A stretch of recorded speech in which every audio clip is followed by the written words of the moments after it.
nesse domingo em que festejamos a festa da Divina Misericórdia, nós notamos algumas palavras-chave a partir da primeira leitura, a partir da segunda leitura e do próprio Evangelho. A primeira leitura nós vamos enxergar como palavra-chave a vivência da fraternidade. Fraternidade vivida no amor de Deus. E esse amor misericordioso. A segunda leitura nós vemos a fé, que é a confiança que nós precisamos ter em Deus. Por isso a mensagem da misericórdia é atual, porque pede de nós essa fé, confiança. Se nós perdemos a fé, confiança, nós comprometemos também a própria entrega à divina misericórdia e a vivência da sua mensagem. Outra palavra-chave que nós encontramos neste Evangelho que acabou de ser proclamado é o medo. O medo que os discípulos traziam, e esse medo também compromete a vivência da fé, compromete a prática da divina misericórdia. E por fim, a última palavra-chave que poderíamos ainda destacar no Evangelho é a dúvida de Tomé. Porque quando eu duvido, eu não confio. E quando eu não confio, eu acabo tendo medo e alimentando atitudes antifraternas e duvidando também, eu prejudico a minha fé, eu vivo mal a fé. Então, de posse dessas palavras-chave, dessa chave de leitura, para interpretarmos esse conjunto de leituras, no segundo domingo da Páscoa, dentro da festa da Divina Misericórdia, nós somos chamados, em primeiro lugar, a perceber que nós estamos mergulhados em uma mentalidade da dúvida e do medo. A nossa sociedade, ela, infelizmente, já há alguns séculos, ela está cheia de dúvida e medo. E, aliás, o próprio medo é fruto de um excesso de dúvidas. E toda dúvida também é fruto de uma fé que não é confiante. E aí você vê que a mensagem da Divina Misericórdia, que pede a confiança no amor de Deus, na misericórdia de Deus, se torna atual para nós. Confiar, ao invés de duvidar, e confiando, ter fé, e tendo fé, vivenciar essa fé nas práticas da Divina Misericórdia. Esse é o desafio para nós, porque, como disse, estamos na sociedade da dúvida, que graças a Deus Tomé duvidou no primeiro momento, mas depois ele crê e ele professa a fé, mas é uma sociedade que ainda está naquele primeiro momento, duvida.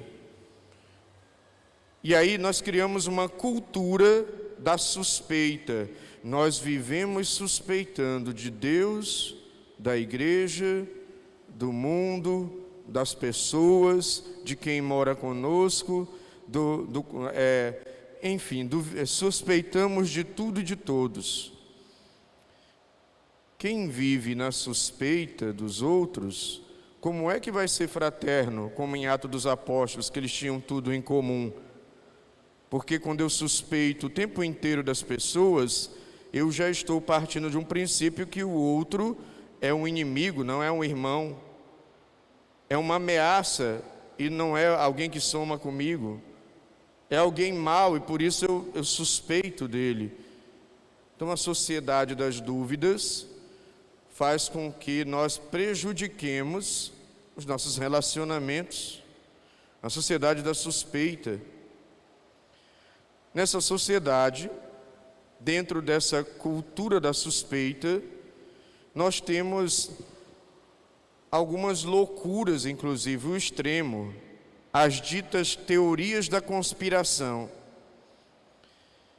Então, algumas pessoas aí que têm verdadeiros desequilíbrios psicológicos ou desequilíbrios intelectuais, ou até são pessoas que agem de má fé, ficam criando teorias da conspiração e ficam divulgando isso em internet, em redes sociais, em canais da internet, em tutoriais, e vão fomentando na cabeça das pessoas teorias da conspiração. Então, tudo tem alguém por trás manipulando, criando, querendo dominar o mundo, querendo me dominar, querendo fazer isso, querendo fazer aquilo. Ou seja, a sociedade das dúvidas, a sociedade da suspeita, e que vai minando a fé, porque eu fico enxergando conspirações, eu vou perdendo a fé na pessoa, nas instituições. Isso é um plano satânico, porque à medida que nós fomentamos no coração da humanidade a dúvida, a suspeita, você começa a perder a fé e você começa inclusive a duvidar de Deus, da igreja, da mensagem de Deus. E as pessoas não enxergam isso. E duvidar ainda é visto, como nos fala o padre Paulo Ricardo, da Diocese do Mato Grosso, duvidar ainda é visto como uma coisa assim, esse cara é inteligente porque ele duvida e questiona tudo. Então, crer e ter certeza e afirmar verdades é visto como algo ingênuo.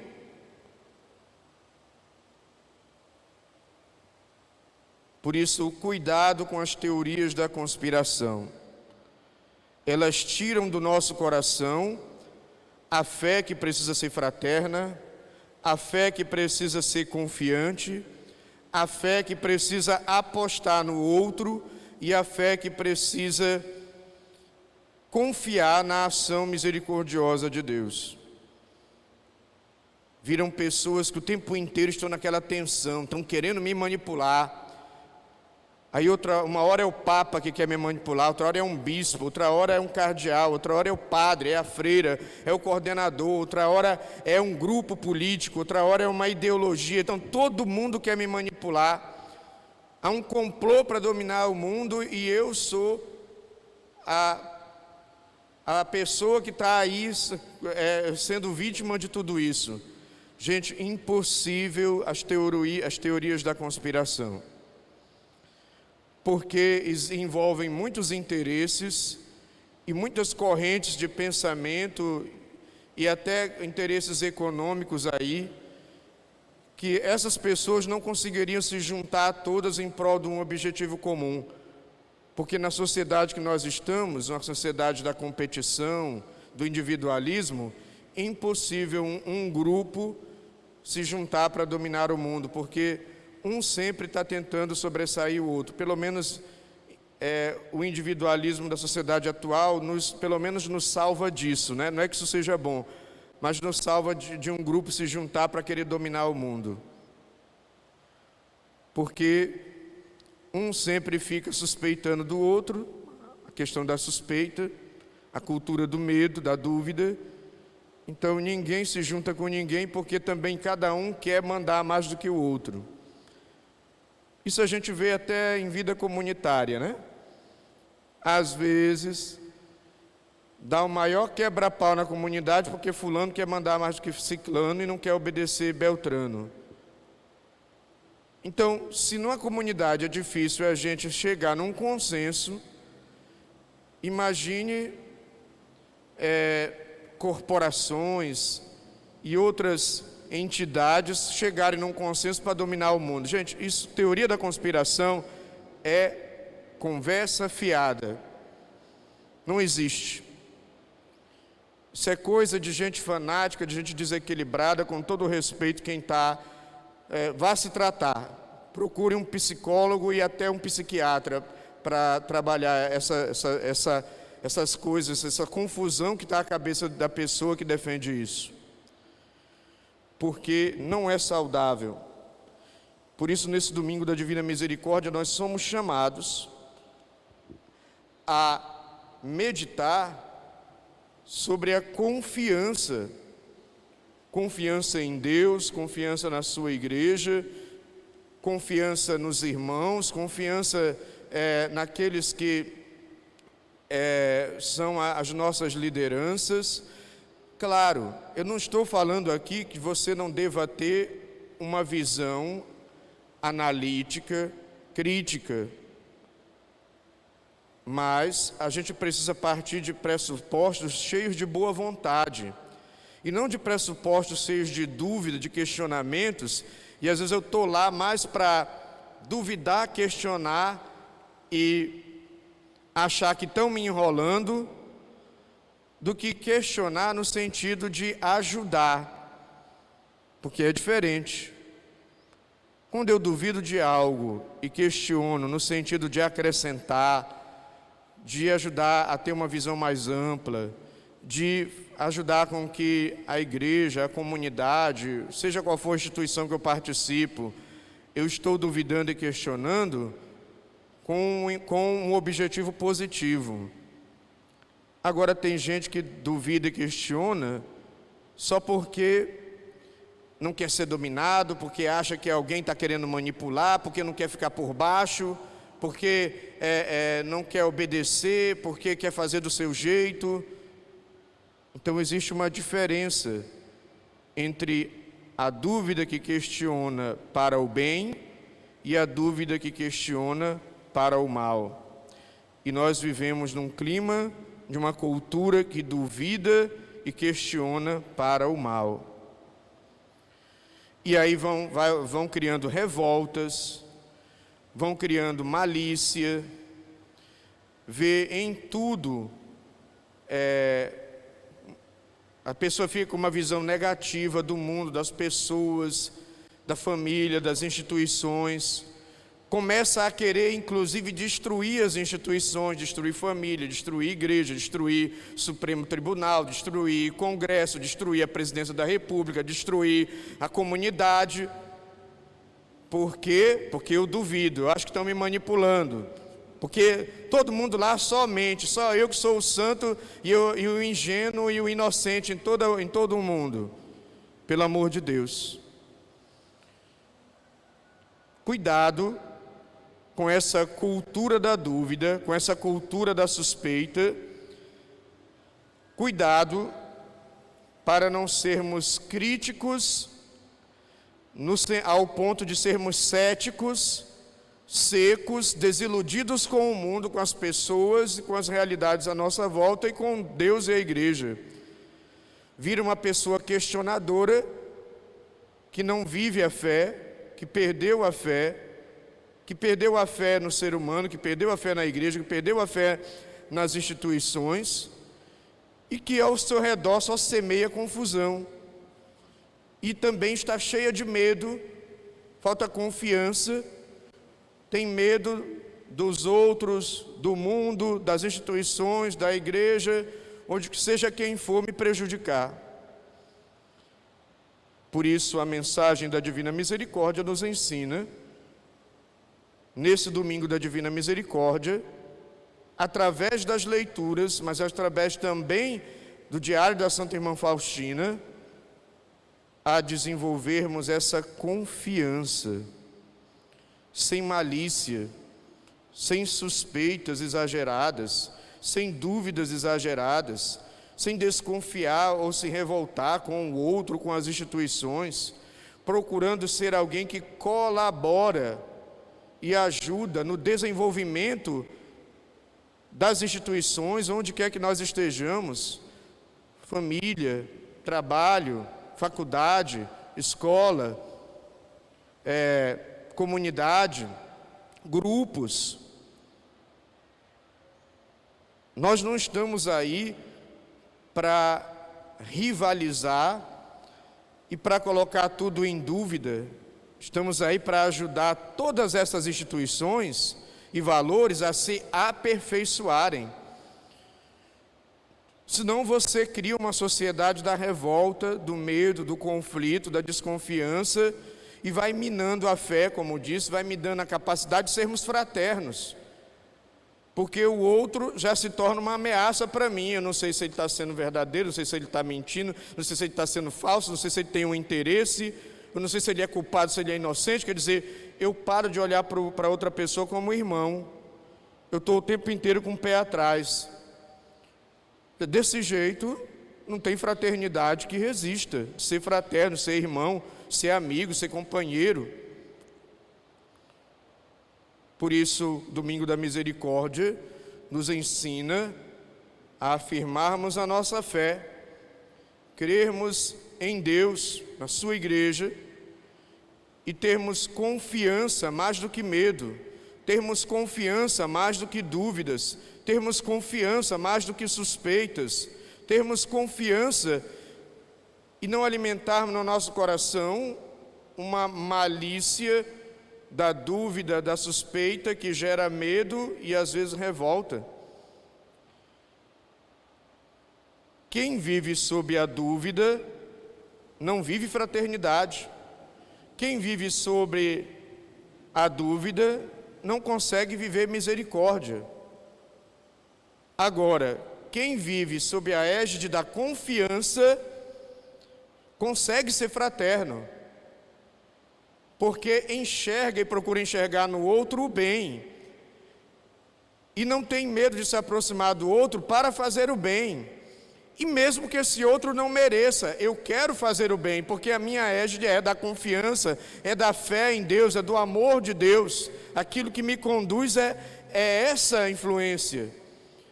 Quem vive sobre a égide da confiança consegue ser misericordioso, porque confia em Deus, porque tem fé, porque confia no amor e porque confia que dentro de cada ser humano existe algo de bom que precisa ser desenvolvido, apoiado, sustentado, amado, acolhido, ao invés de olhar com medo e desconfiança. Olha como a mensagem da Divina Misericórdia, que pede confiança no amor e na misericórdia de Deus, se estende também para a nossa vida de uma maneira bem prática. Portanto, aqueles que de fato têm fé, confiam, são capazes de partilhar, de servir, de serem fraternos, de quererem o bem uns dos outros. Não nos conformemos com a lógica do egoísmo, da injustiça e da violência, especialmente com a lógica da dúvida, da suspeita e do medo. Jesus, no Evangelho, se coloca no meio de todos aqueles que sofrem, no meio de todos aqueles que estão fadigados, no meio de todos aqueles que estão decepcionados, no meio de todos aqueles que estão com medo, no meio de todos aqueles que tiveram seus projetos fracassados, porque os discípulos estavam assim, com medo, com dúvida, com sentimento de fracasso, de decepção, de fraqueza. Jesus misericordioso trouxe a paz. A confiança em Deus trouxe equilíbrio. A confiança em Deus renovou a vida daqueles homens. A confiança na misericórdia de Deus restaurou a vida de cada um deles. E também deseja restaurar a nossa. Por fim, quero encerrar essa homilia recordando as práticas da Divina Misericórdia. Porque é importante rezar a novena, reze. É importante rezar o terço, reze. Mas toda a devoção na igreja precisa dar frutos na sua vida concreta. Não basta só rezar. Aquela oração precisa renovar a tua vida. Aquela fé precisa renovar a tua vida. Aquela prática devocional precisa renovar a tua mentalidade, a tua maneira de se comportar e de vivenciar a fé. Por isso as obras de divina misericórdia pedem, as obras corporais: dá de comer a quem tem fome, dá de beber a quem tem sede, vestir os nus, dá pousada aos peregrinos, assistir os enfermos, visitar os presos, enterrar os mortos. As obras da divina misericórdia espirituais nos pedem dar bom conselho, ensinar os ignorantes, corrigir os que erram, consolar os tristes, perdoar as injúrias, sofrer com paciência as fraquezas do nosso próximo, rogar a Deus por vivos e defuntos.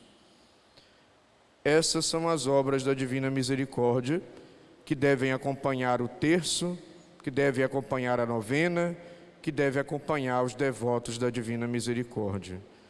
Por fim, uma grande confiança em Deus, que deve levar também a sermos fraternos uns com os outros e cultivarmos mais uma vida fraterna baseada na nossa fé e baseada também na confiança em Deus, que nos leva a confiarmos uns nos outros e a apoiarmos uns aos outros. Que Jesus, por intercessão de Santa Irmã Faustina, nos ajude a ter mais confiança e vencer todo medo e toda dúvida. Louvado seja nosso Senhor Jesus Cristo. Para sempre seja louvado.